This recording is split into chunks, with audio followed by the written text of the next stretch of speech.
Good morning to class 9 and 10th students. आज पिछले सप्ताह जैसा हम लोग सिर्फ व्याकरण से जुड़े रहे। कई सारे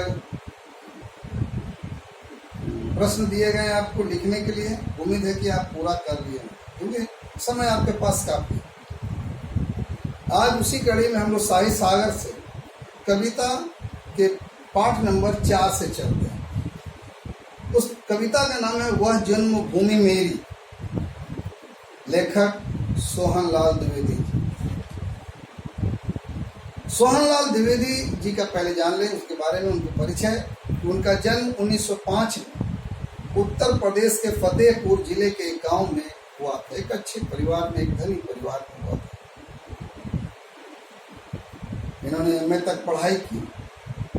1938 से 1942 तक राष्ट्रीय पत्राधिकार के लखनऊ में संपादन का भी कार्य किया। जिस समय इन्होंने लेखनी शुरू किया उस समय देश गुलाम था और गांधी जी के आंदोलनों में ये हिस्सा तो नहीं लेते थे, लेकिन उनके प्रति इनकी भावना इतनी ज्यादा थी, आदर नहीं थी कि अपनी कविता में कहीं न कहीं इनका प्रयोग करते थे या कहानियों में प्रयोग करते थे।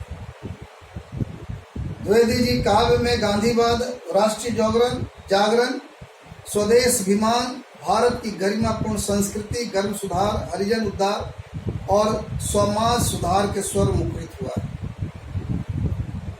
इनकी भाषा सरस और रोजपूर्ण थी और 1988 में इनका निधन हो गया। इन्हें भारत सरकार के द्वारा पद्म भूषण भी पुरस्कार से नवाजा गया। तो चलिए हम लोग चलते हैं वह जन्मभूमि मेरी। वह जन्मभूमि मेरी कविता के माध्यम से।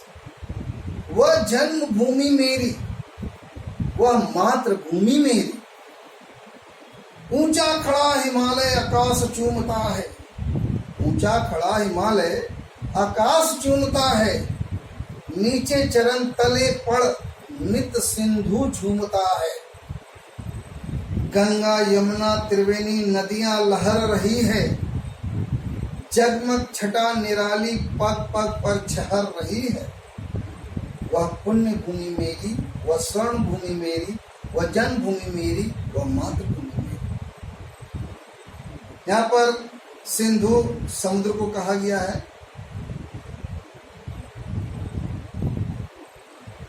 तो इस कविता का अर्थ,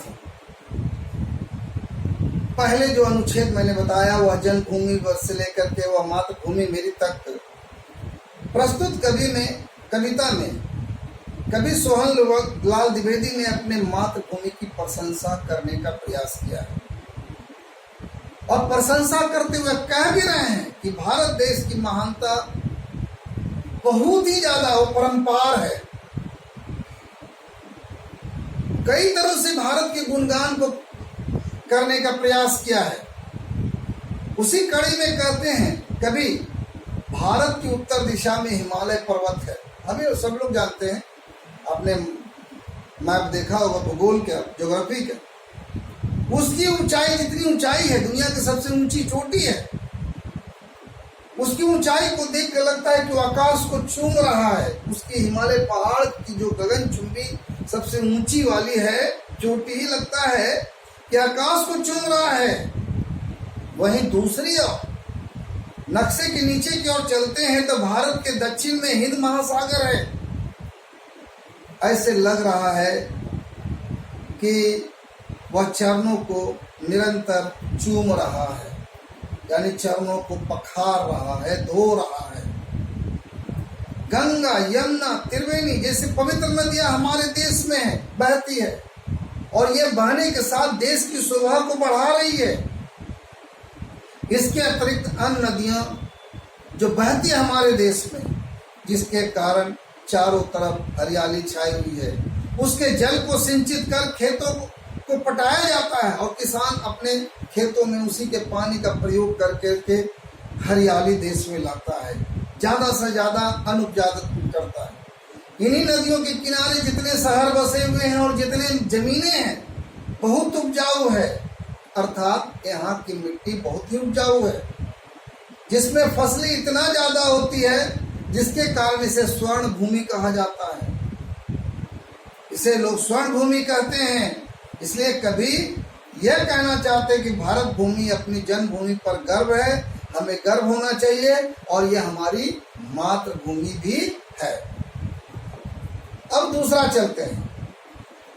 झरने अनेक झरते जिसकी पहाड़ियों में, झरने अनेक झरते जिसकी पहाड़ियों में, चिड़िया चहक रही है हो मस्त झाड़ियों में, अमराइयां घनी है कोयल पुकारती है, बहती मलय पवन है तन मन संवारती है। वह धर्म भूमि मेरी, वह कर्म भूमि मेरी, वह जन्मभूमि मेरी, वह मातृभूमि मेरी।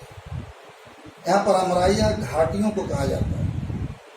अब कभी इसके माध्यम से कहना चाहते हैं कि इन पंक्तियों के माध्यम से कि उसके देश में पहाड़ों के बीच अनेक झरने हैं, बहुत सारे झरने हैं, और ये झरने जब पहाड़ से नीचे की उतरते हैं तो ये सारे झरने नदियों में मिल जाते हैं।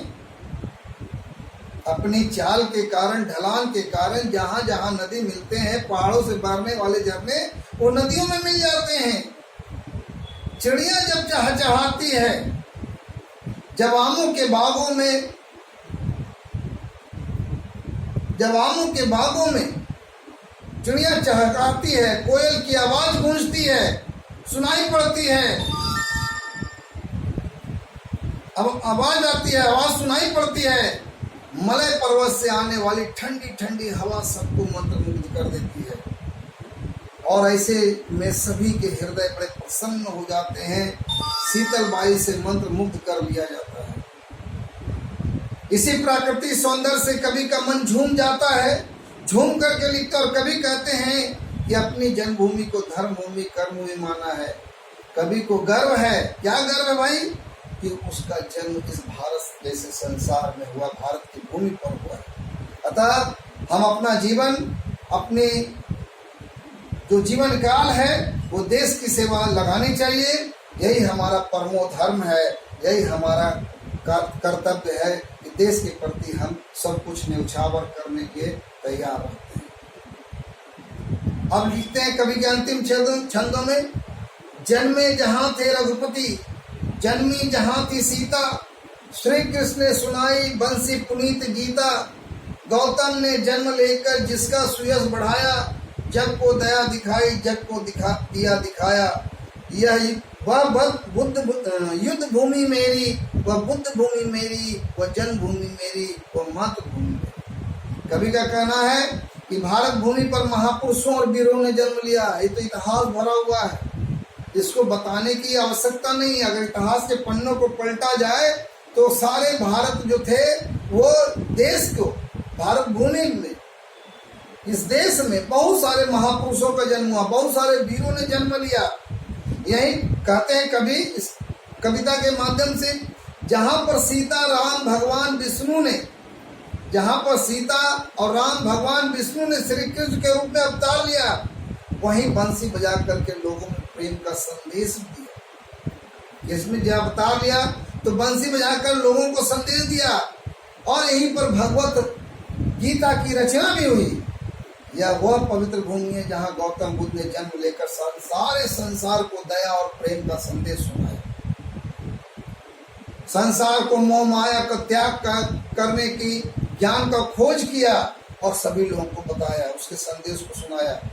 इसलिए जिसके कारण भारत की प्रसिद्धि दूर दूर तक फैल गई, पूरे संसार में आज भारत को लोग जानते हैं।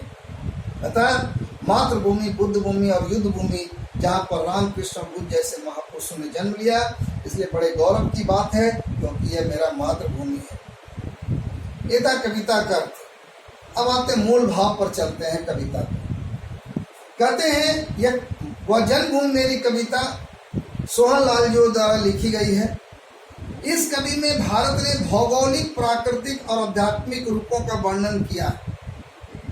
भौगोलिक, प्राकृतिक और आध्यात्मिक रूपों और गौरवशाली अतीत का वर्णन करते हुए स्वयं अपने आप को गौरवान्वित महसूस किया कि मैंने ऐसा कहा, मुझे ऐसा लगा कि मेरा देश इस तरह से है। वह देश के गौरव गान करते हुए हिमालय, सागर, झरने, अमरायु यानी घाटियों को भी प्रशंसा करते हैं। कभी खुद अपने आप को धन्य समझते हैं कि उसका जन्म उस भूमि पर हुआ जहाँ पर राम, कृष्ण, बुद्ध जैसे महापुरुषों का जन्म हुआ है। अतः हमें कृष्ण के द्वारा दिखाए गए निष्काम कर्म के मार्ग पर चलें, बुद्ध के द्वारा दिया गया संदेश का ग्रहण करें और अपने देश को उसी रास्ते पर चलाने के लिए अपने आप को अर्पित करें, देश को समर्पित कर दें। और वैसी भावना लोगों में जब आए कि हमारा देश फिर उसी तरह से राम राज्य जिस तरह से हुआ था वैसा हो जाए, जिससे कि हमारे देशवासी अपने देश पर गर्व करें।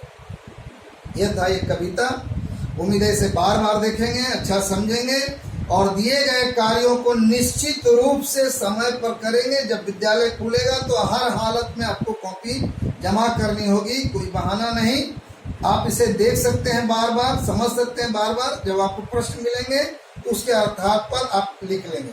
यानी फिर से एक बार संक्षेप में हल्का बता दें कि हमारे हिमालय एक तरफ से पहाड़ों का वर्णन है, नदियों का वर्णन है, झरनों का वर्णन है, जंगलों का वर्णन है और जहाँ पर पंछियों का वर्णन है, यहाँ पर कृष्ण का वर्णन है, सीता राम का भी वर्णन है, तो गौतम बुद्ध का भी वर्णन है, महात्मा बुद्ध का भी वर्णन है। जो भी वर्णन है इस सब को देख करके ऐसा लगता है कि जो भूमि है ये इस पर गर्व करने की बात है, ये मातृभूमि है, इस पर गर्व करने की बात है।